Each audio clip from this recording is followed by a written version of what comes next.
Bonjour, chères auditrices et auditeurs. Aujourd'hui, je reçois quelqu'un de bien, comme on dit.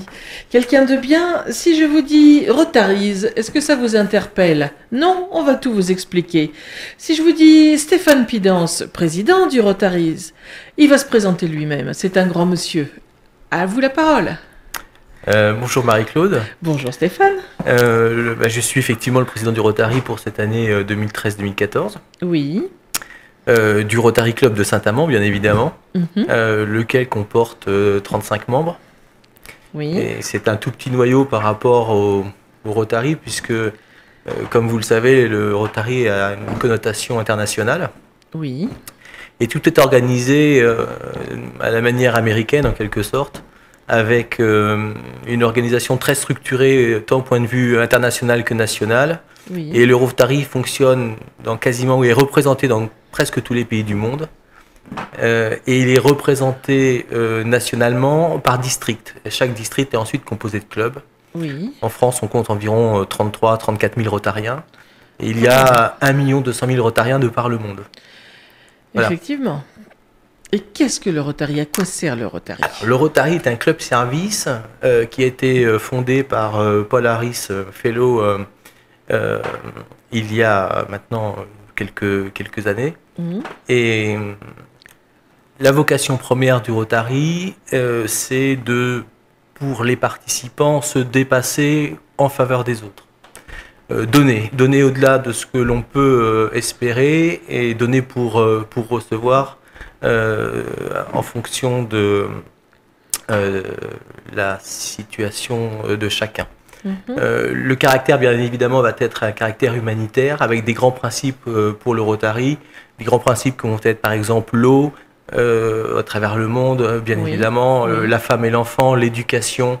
Il y a toujours des axes prioritaires qui sont définis par la Fondation. Alors la Fondation Rotary, c'est en quelque sorte un fonds de roulement, le fonds de garantie du Rotary, et qui permet de fédérer l'ensemble des clubs, parce que les clubs sont bien évidemment autonomes, tous les clubs services sont autonomes, mais au-delà de l'autonomie de chaque club, il y a une idée commune qui est le Rotary International.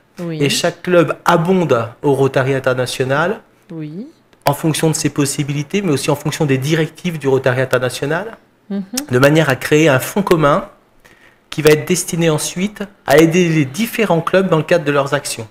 Alors c'est effectivement très compliqué, ou ça peut paraître compliqué, mais il faut savoir que lorsqu'un club a une action, il n'est pas seul. C'est important. Alors le club peut être seul dans le cadre d'une action locale, il peut également être seul dans le cadre d'une action internationale, c'est-à-dire qu'il lève une action pour recueillir des fonds, pour faire un don dans le cadre ça peut être dans le cadre d'une catastrophe, mais ça peut être également dans le cadre d'une action pérenne, reconduite. Je pense notamment à l'eau, notamment dans les pays du tiers-monde, mais je pense à l'éducation, sont des domaines phares en ce qui concerne le Rotary International. Et en fait, le club donc peut avoir sa propre action, la monter tout seul et abonder seul au profit de cette action, mais il peut également recourir à la fondation. C'est en ce sens que la fondation Rotary a un rôle majeur, c'est-à-dire que les clubs abondent, ils font des dons à la fondation, et les clubs qui ont besoin de fonds font une demande. Alors ils montent un dossier qui est un dossier un petit peu complexe, et ce dossier est présenté ensuite à la fondation, et la fondation abonde jusqu'à 3 fois l'apport financier du club.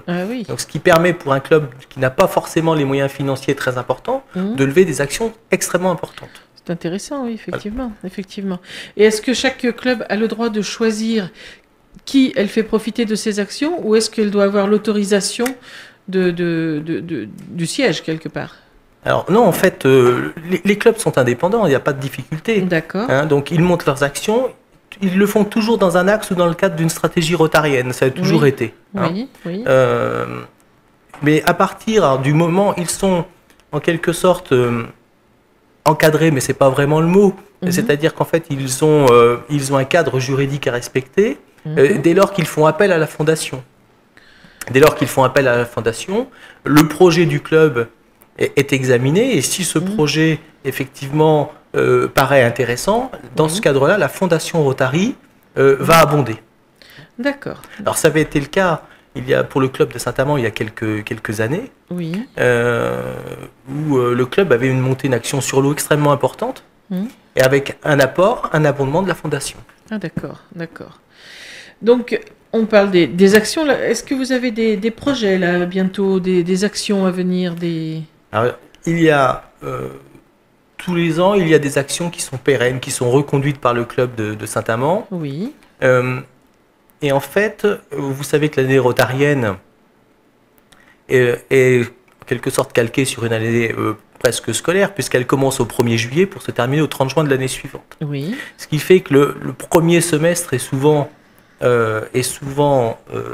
destiné au travail des commissions, parce que les clubs sont divisés ensuite en commissions, avec pour chaque commission un objectif déterminé dans le cadre d'une action et un but précis.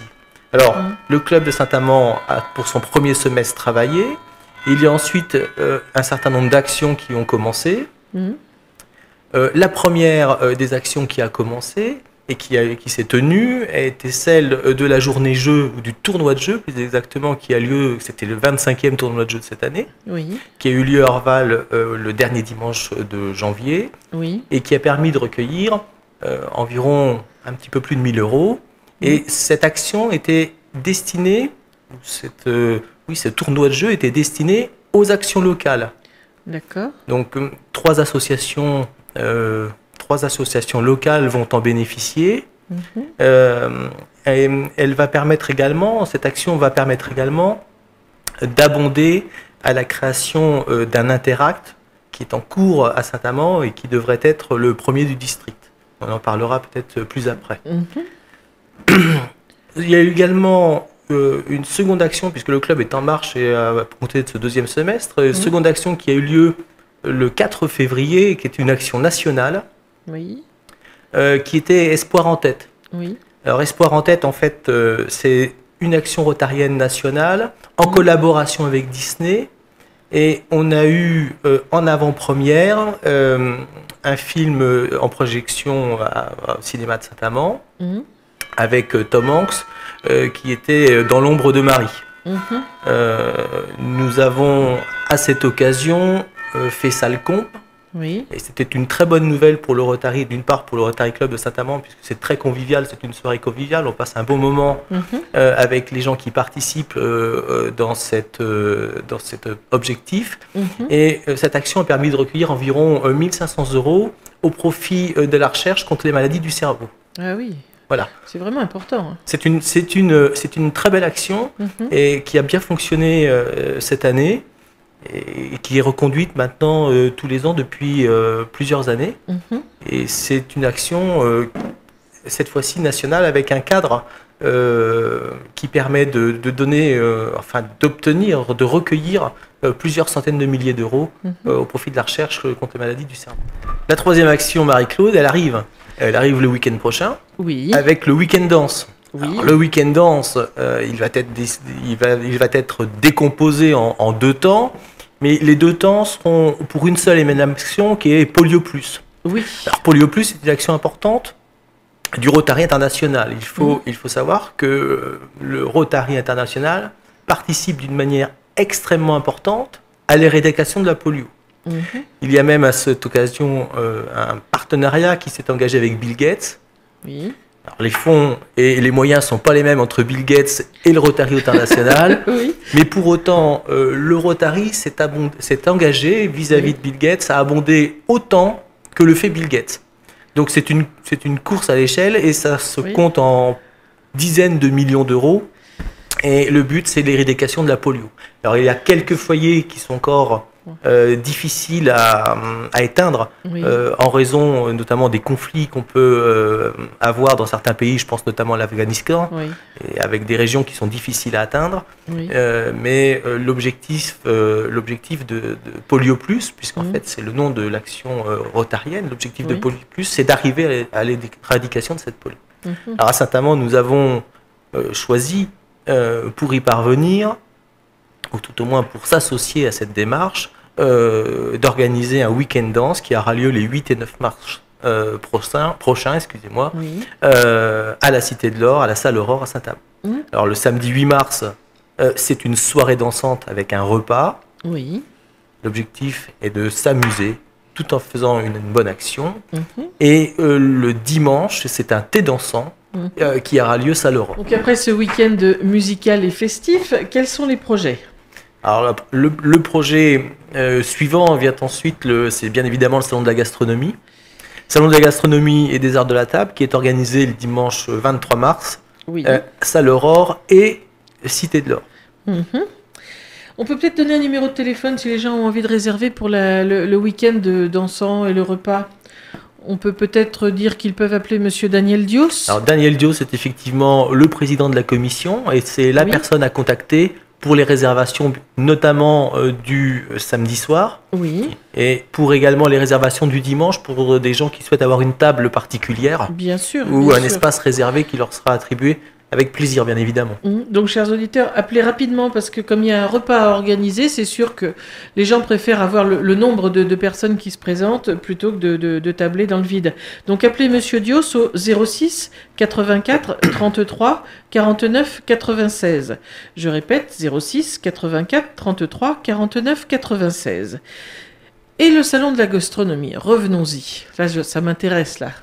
Mamie, là, avec ses recettes, la gastronomie tout de suite. Alors le salon de la gastronomie, il fait suite en fait au salon du chocolat que nous avions organisé l'an passé. Qui a eu beaucoup de succès d'ailleurs.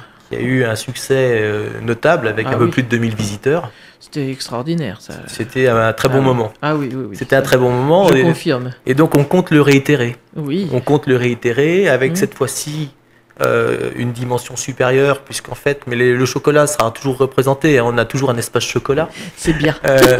Mais avec une dimension supérieure, puisque 4 salles, plus un espace extérieur, seront réservés cette fois-ci au salon de la gastronomie. Ah, quand même. Donc nous allons avoir toujours salle Aurore. Oui. Salle Aurore, un certain nombre d'exposants, divers exposants Oui. qui vont représenter à peu près tous les domaines de la gastronomie, c'est-à-dire qu'il y aura des vins, il y aura également, je pense notamment un trufficulteur, il y aura une personne qui fait des produits à base de cèpe, de la liqueur, du vinaigre de cèpe, etc. Oui. Il y aura des fromages, bien évidemment, tous les vins locaux, je pense notamment au Quincy, au Pouilly, au Châteaumeillan, au Sancerre, et j'en oublie vraisemblablement, parce que je ne les ai pas tous en tête, mais Pardon, ça mène tout. ils seront là. Il y aura du safran, il y aura du foie gras, enfin il y aura, je pense, au niveau de cet espace, nous avons recherché au niveau de cet espace un certain nombre de producteurs, notamment et essentiellement locaux, Oui. d'ailleurs, qui seront à même de représenter au mieux les produits du terroir. Oui, c'est important, oui. Donc ça, c'est le premier espace. Et outre ces personnes, ces exposants, il y a dans cet espace le CFA qui sera présent, qui sera là pour faire des démonstrations de cuisine. Oui. Et à toute proximité du CFA, sur un espace non plus professionnel, mais sur un espace de cuisine ménagère en quelque sorte, Oui. des démonstrations de cuisine faites par des chefs locaux qui nous ont fait le plaisir d'accepter de se prêter au jeu. Donc chaque chef aura un panier à sa disposition et dans un temps imparti devra produire ce qu'il préfère. Masterchef. Et ce sera Masterchef Saint-Amandois. À l'échelle du Saint-Amandois. Voilà, mais en tout cas, je remercie d'ores et déjà les gens qui y participent. Et ces démonstrations vont pouvoir se poursuivre tout le long du salon, c'est-à-dire de 10h à 19h. Et ça sera. C'est toute la journée, il faut absolument bloquer cette journée. Ce sera toute la journée, effectivement, pour voir nos chefs locaux à l'œuvre et dans des conditions qui ne leur seront pas faciles, puisqu'ils n'auront pas à leur disposition du matériel professionnel, C'est sûr. mais volontairement du matériel de particuliers. Bien sûr, bien Donc sûr. voilà pour ce qui est de l'espace salle Aurore. Oui. Et ensuite nous serons conduits à la pyramide via l'espace extérieur Oui. qui est organisé sous forme d'un marché bio. Oui. Marché bio qui est le résultat d'un partenariat avec l'association Bioberry. Oui. Et les exposants de ce marché nous amèneront ainsi aux 3 salles de la pyramide. Alors 3 salles, pourquoi? Parce qu'il y a donc une salle, je vous l'indiquais tout à l'heure, qui va être réservée à un espace chocolat, avec l'invité d'honneur du salon, qui est Michael Azouz, qui est champion du monde de chocolat. Grande pointure, oui. Oui, et qui nous fait la joie d'être présent sur le salon, Oui. d'une part comme exposant, mais il interviendra également comme conférencier. Oui. Il interviendra comme conférencier dans un espace dédié notamment aux conférences. Alors, dans l'espace chocolat, nous retrouverons un certain nombre d'exposants qui étaient présents l'année dernière, un atelier logiquement également pour les enfants qui sera monté spécialement pour eux. Et puis nous allons avoir à toute proximité donc cet espace conférence, oui, avec environ 8 conférences qui seront données tout au long du salon. Des conférences sur le chocolat, sur le bio, sur les enseignements professionnels, sur la viande bovine également. En fait, un ensemble de conférences qui vont animer ainsi le salon toute la journée en fait. Presque toute la journée, presque tout au long du salon. Il n'y a pas de temps mort, quoi. Il n'y aura pas de temps mort, on n'aura pas de quoi s'ennuyer. D'accord. Alors dans cet espace conférence, il y aura également les productions des écoles, puisque certaines écoles se sont prêtées au jeu et ont bien voulu, certaines classes ont bien voulu participer par la création de centres de table, et les centres de table seront exposés dans cette seconde salle de la salle Aurore. Il y aura également un espace destiné au menu avec une production et une production de menus anciens notamment, et des reliures de livres anciens de cuisine qui seront exposés. Et puis enfin viendra la 3e salle avec la cuisine de la Cité de l'Or, qui sera occupée cette fois-ci par le lycée Jean Guénaud, qui est également partenaire à ce salon. Donc le lycée Jean Guénaud produira sur place, il fera des démonstrations de cuisine, et il exposera également son savoir-faire en matière de présentation de table et de service. Et dans cette salle à toute proximité, il y aura également bien évidemment de la vaisselle pour les arts de la table, et notamment Pili 8, et puis un certain nombre d'autres exposants qui viendront compléter cette 3e salle. J'ai hâte d'être ouh là là, pardon, faudra couper David. J'ai hâte d'être à ce moment. On rappelle la date, s'il vous plaît? C'est le 23 mars. 23 mars, 10h, 19h. Mesdames et messieurs, vous réservez votre journée le 23 mars, vous amenez la serviette, le couteau, la fourchette, et vous venez donc pour ce salon de la gastronomie. C'est une deuxième chose. Après donc ce week-end dansant, le salon de la gastronomie, vous m'avez parlé d'un rallye automobile aussi. Oui, alors après nous allons avoir un mois d'avril un petit peu plus calme pour préparer et finaliser le rallye automobile qui aura lieu le 18 mai. Oui. Rallye automobile qui aura lieu le 18 mai, qui concernera les véhicules anciens et les véhicules également à caractère sportif. Rallye qui partira là encore de la Cité de l'Or pour se diriger vers les coteaux du Sancerrois, avant de redescendre le long de l'Allier pour se terminer en Tronchet. C'est un rallye qui dure combien de temps? C'est un rallye qui va durer en fait toute la journée, toute la journée avec des pauses bien évidemment. Les gens, c'était pas une course automobile dans le sens rallye, c'est un rallye promenade dans lequel les gens vont pouvoir prendre du bon temps en découvrant les petites routes de la vallée du Cher, les petites routes du Sancerrois. S'arrêter lorsqu'ils le voudront, s'arrêter notamment, on attirera leur attention sur les points de vue, sur les monuments historiques à visiter, de telle manière que ce soit un rallye promenade et un rallye agréable. Oui, c'est culturel aussi, quelque part. C'est un rallye culturel. Culturel, oui. Il y aura probablement également quelques petits jeux auxquels les participants seront confrontés, mais je suis certain qu'ils s'y prêteront volontiers et ça permettra d'animer celui-ci. Il n'y a pas de souci. Alors ça, c'est jusqu'au mois de mai. Je suppose que le Rotary a d'autres projets. Alors les projets, le Rotary, oui, le Rotary International est une roue, vous savez, sa représentation c'est une roue dentelée, c'est un engrenage, donc ça ne s'arrête jamais. Donc il y a un projet également important, certainement, qui est la création d'un Interact. qui interviendra probablement sur ce premier semestre 2014. Alors, qu'est-ce qu'un Interact? Parce que c'est pas évident. Alors, l'Interact, c'est en fait le pendant du Rotary, donc d'un club service, mais pour les jeunes de moins de 18 ans.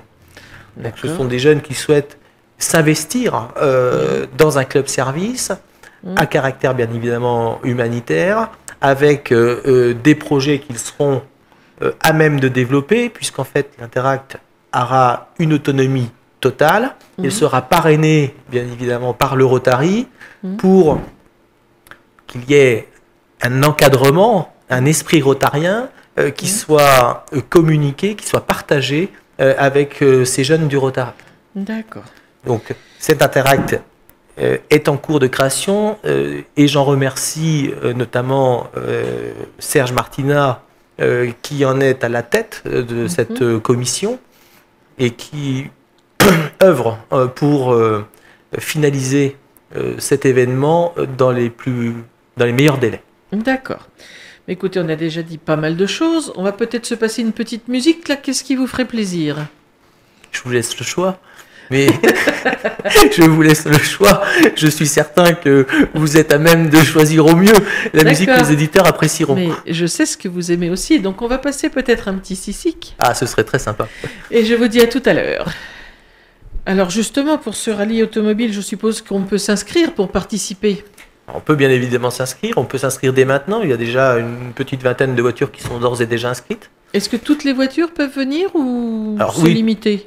Toutes les voitures peuvent venir. Bien évidemment, nous avons deux axes différents. D'une part, les voitures anciennes et d'autre part, les voitures de sport.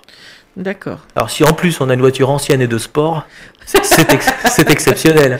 C'est sûr. Donc là, si je me souviens bien, on s'inscrit auprès de monsieur Jean-Michel Gonnet. C'est Jean-Michel, oui, c'est Jean-Michel Gonnet qui est le président de cette commission. D'accord. Et donc qui est chargé de l'organisation du rallye et notamment des inscriptions. D'accord. Donc n'hésitez pas à lui téléphoner au 06 85 26 48 06. Je répète, donc si vous voulez vous inscrire pour ce rallye automobile, vous appelez monsieur Jean-Michel Gonnet au 06 85 26 48 06. Et là, nous arrivons presque à la fin de l'année rotarienne. Alors nous arrivons après le rallye à la fin de cette année rotarienne, avec encore une dernière action au mois de juin, qui sera et qui est en fait le challenge interentreprise que les entreprises participantes depuis quelques années à cette action connaissent bien maintenant et qui se déroulera au circuit de karting de Saint-Amand. Alors la date n'est pas encore fixée, mais vraisemblablement au beau jour et donc tout début juin. Oui.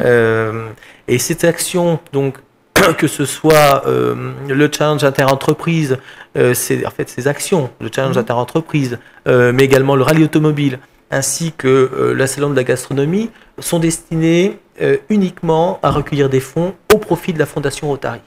Voilà. D'accord, d'accord. Et puis après, le 30 juin, je passerai le flambeau à mon successeur, qui est Claude Pirer. Déjà connu. Et qui est déjà connu. Et Claude œuvrera au sens et au profit du Rotary, j'en suis certain, pour l'année 2014-2015. Déjà, oui. Donc tous les ans, il y a un changement de président. Tous les ans, il y a un changement de président. C'est bien, on n'a pas le temps de s'ennuyer au Rotary. Est-ce qu'il y a quelque chose que vous voudriez dire pour terminer en beauté? Venez nombreux. Venez le 8 et 9 mars. Venez nombreux le 8 et 9 mars. Inscrivez-vous pour ceux qui le peuvent au rallye. Oui. Et puis, passez une très bonne journée. Très bien. Mais écoutez, merci beaucoup Stéphane de vous être déplacé pour nous parler du Rotary. Je suis sûre que certaines personnes ont appris beaucoup de choses, moi la première d'ailleurs. Merci d'être venu jusqu'à nous. Merci à vous Marie-Claude. Et à très bientôt. Merci beaucoup.